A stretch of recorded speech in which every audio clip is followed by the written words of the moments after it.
We have all come together because we know that the neurodiverse learner has skills.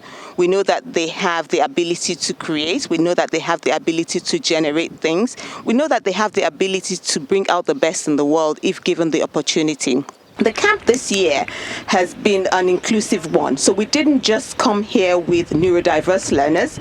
Being our first, we thought let's have a mix of both, and it has worked out wonderfully well. So our model is to focus on their strengths. We do not focus on their weaknesses. We do understand that they have innate abilities, and that's what we go after. Our ultimate goal is to empower them, is to enable them, and make them fit for employment, unleash them onto the job market where they're given jobs, where they're embraced, they're accepted, and they are a force to reckon with.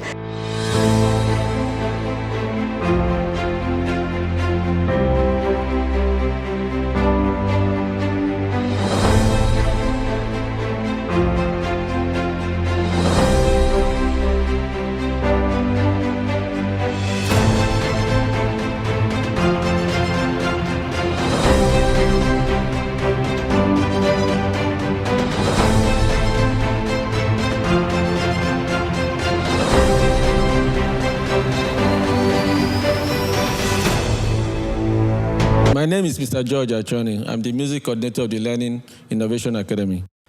The journey so far has been quite eye-opening and rewarding. The participants have been very amazing. There are certain things I didn't expect, and they are showing. Like most of them, this is their first time in a musical studio, and they are well grounded. There is no sign of nervousness, being unsettled. And there's a lot of professionalism in the studio. Like even what most professional musicians do that is against ethics of the studio, they don't do, like making noise and all that. They're well calm.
TLIA camp. This is the second one that I've been to. The first was the one at the Pan-Atlantic University, and it was beautiful. It's a little bit different this time because then we did more of art and animation. Yeah, we did some animation. But this time around, it's much more extensive. There's music, there's dance, there's the attendants get the opportunity to play different types of games. They're meeting one another, trying to do things together, and it's been, I think it's a really great thing. And of course, we have people from different walks of life. We have the typical and the atypical, and the typical attendants are getting to know those of them with special needs better. They're learning about them and some of the peculiarities they have, and I think they're engaging relatively well. It's a week long. This is halfway through, and you can see that already there's some form of breaking the ice with them. What I like about it is, first and foremost, it's the size. The last time we had just 4 people. Now we have about 9 of them, and it's fun. The second thing I like is the activities. I like the activities that have been taking place. We had dance upstairs today, and everybody had the opportunity to come out and lead us, and it was fun. I look forward to the painting. I look forward to the recording at the studio. I personally will be releasing my album very soon as a result of this.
Is a better learning environment for twice exceptional learners?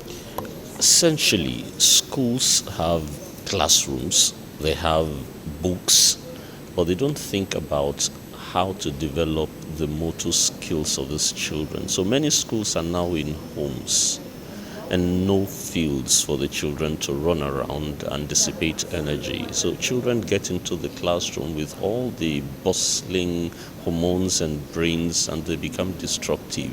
And they're not ready to learn at that point from the teachers anymore because the environments are very limiting. So what the children need is a space to express themselves. What are you taking back to your classroom? Okay, so before we even talk about what I'm taking back, which is quite a bit, I want to talk about the term twice exceptional. It's a term that I just learned today. Wow. And the truth is, I work in an inclusive classroom, but that particular terminology, seeing the children as both gifted, even when we look at things that we might call their disability, is something that opened my eyes and made me think of the classroom as it's going to be like a totally different experience, a totally different environment where I will be focusing more on the gifts of these children rather than on whatever thing that we might term disability. So coming to what I will take home those personal strategies that were given at the end of the training, the personal strategies on how to exactly help the twice exceptional children. I will also try to inculcate the environment. There are 5 environments that were given, so that will be at the forefront of my mind while I'm working with those children, and also trying to bridge the gap between the typical children and then the neurodivergent children, so that they don't really see themselves as being different. Everyone sees themselves as being children, but at the same time, we harness and we enhance their gifted abilities. It's an amazing day. It's been an amazing conference for me, despite the fact that it's something I've been involved with over the years. A lot of things shifted, for me, that I can't wait to get back into school to put them into practice. Basically, what I find is if we continue to limit these children and insist on them doing the academics only, we actually stifle them. And as a result, they're not able to live to their fullest potential. Because ideally, with everything in life, you follow a person's motivation. If you follow a person's motivation, you're able to get them to learn much more because they're willing to learn. It's a natural desire to learn, but when it's something about you and you're forcing your way on them and trying to get them to learn it your own way, then you find that they struggle, and even you as the educator struggles.